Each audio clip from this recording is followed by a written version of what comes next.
দুদিন ধরে বাড়িতে সেরকম জল নেই, খুব অল্প অল্প করে জল ইউজ করে করে দুদিন চালালাম। ট্যাঙ্কারকে দুদিন ধরে ফোন করা হচ্ছে, বাট জলের এত ক্রাইসিস যে সবাই ট্যাঙ্কার বলছে, সেই জন্য ট্যাঙ্কার পাওয়া যাচ্ছিল না। তো ফাইনালি আজকে সকালবেলায় একটা ট্যাঙ্কার পেয়ে গেলাম। তো এখন আমাদের পুরো ট্যাঙ্কি দেখো মোটামুটি খালি, একদম খালি।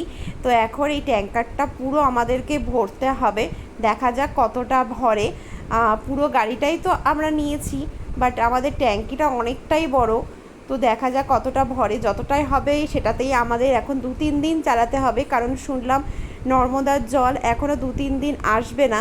তো আমাদের এই জলেই 2-3 দিন এখনও চালাতে হবে। প্রতি বছর ইন্দোরে আমাদের গরমের সময় এই ক্রাইসিসটা হয়েই থাকে জলের, প্রত্যেকেরই আশেপাশে সবারই হয়ে থাকে।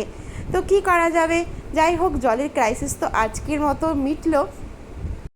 তোমরাও এই গরমে খুব সুস্থ থেকো, ভালো থেকো, অনেক অনেক করে জল খাও।